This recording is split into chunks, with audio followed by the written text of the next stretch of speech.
मौसम विभाग के मुताबिक बंगाल की खाड़ी से आने वाले जलवाष्प के कारण दक्षिण बंगाल में न्यूनतम तापमान सामान्य से 2 से 3 डिग्री तक बढ़ गया है। हालांकि आज दक्षिण बंगाल के जिलों में बादल छाए रहेंगे, साथ ही पश्चिमी जिलों में बादल छाए रहने की संभावना है। एक दो स्थानों पर हल्की बारिश हो सकती है, मगर 24 से 29 तारीख के बीच मौसम शुष्क रहेगा। तापमान सामान्य से 2 से 3 डिग्री अधिक रहेगा। कोलकाता के आसपास के इलाकों में आज आसमान में बादल छाए रहेंगे, मगर कल आसमान साफ होगा। कोलकाता में रात का तापमान 17 और अधिकतम 26 से 27 के आसपास रहेगा। पश्चिमी जिलों में तापमान कोलकाता से 2 से 4 डिग्री कम रहेगा। उत्तर बंगाल में आज बादल छाए रहेंगे। अगले सप्ताह में मौसम शुष्क रहेगा। दार्जिलिंग की पहाड़ी इलाकों में हल्की बारिश की संभावना है। सर आगामी कয়েকদিন কিরকম ওয়েদার থাকবে? বর্তমানে পশ্চিমবঙ্গের জন্য উল্লেখযোগ্য ওয়েদার সিস্টেম কিছু নেই, তবে বঙ্গোপসাগর থেকে জলীয় বাষ্পের প্রবেশ বাড়ার ফলে সর্বনিম্ন তাপমাত্রা সেটা স্বাভাবিকের থেকে কিছুটা বেড়ে গেছে। প্রায় 2 থেকে 3 ডিগ্রি মতো বর্তমানে বেশি রয়েছে সর্বনিম্ন তাপমাত্রা স্বাভাবিকের থেকে। মানে বছরের এই সময় স্বাভাবিক যে ঠান্ডাটা থাকার কথা সেটা কিছুটা কমে গেছে। আজকের দিনটা অর্থাৎ 23 তারিখে দক্ষিণবঙ্গের জেলাগুলিতে প্রধানত মেঘলা আকাশ থাকবে।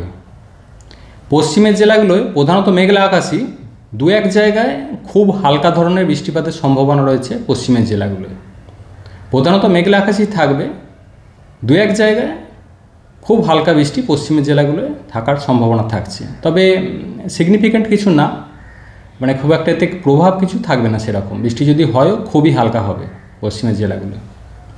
এছাড়া 24 থেকে 29 তারিখ প্রধানত শুষ্ক পরিষ্কার ওয়েদারই থাকবে দক্ষিণবঙ্গের জেলাতে।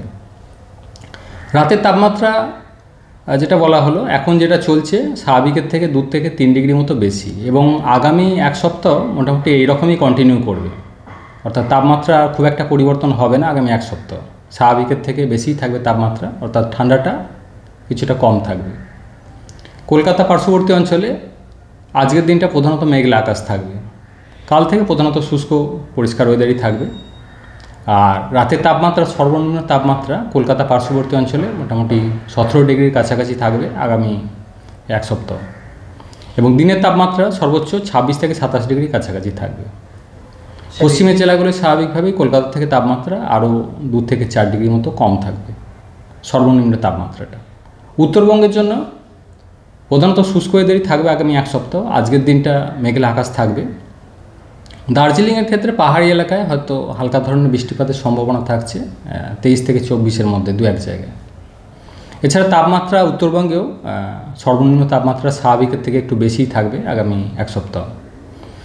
দক্ষিণবঙ্গের জন্য সকালের দিকে কুয়াশা থাকার সম্ভাবনা রয়েছে, বিশেষ করে 24 তারিখের সকালে। স্যার এই যে বৃষ্টিপাত পশ্চিমের জেলাগুলিতে, তো কারণ কিসের? খুব একটা সিগনিফিক্যান্ট কিছু নেই। বৃষ্টিপাত যদি থাকেও পশ্চিমের জেলাগুলোয় দু এক জায়গায় খুবই হালকা ধরনের থাকবে, তাতে প্রভাব ফেলার মতো কিছু থাকবে না। মেনলি বঙ্গোপসাগর থেকে জলীয় বাষ্পের প্রবেশ বাড়ার কারণে কিছুটা পরোক্ষ প্রভাব রয়েছে পশ্চিমী ঝঞ্ঝার। বছরের শেষে যেরকম তাপমাত্রা বেড়ে গেছে, স্বাভাবিক থেকে 3 ডিগ্রি উপরে চলছে, নতুন বছরে কি আমরা শীতের আমেজ পাবো? না, নতুন বছরে অনেকটা দেরি রয়েছে, সেটার আপডেট পরে দেওয়া হবে। আগামী এক সপ্তাহে তাপমাত্রা পরিবর্তন হবে না, মোটামুটি এইরকমই থাকবে, এবং স্বাভাবিকের থেকে 2 থেকে 3 ডিগ্রি মতো বেশিই থাকবে সর্বনিম্ন তাপমাত্রাটা। Bureau report, PBTV news.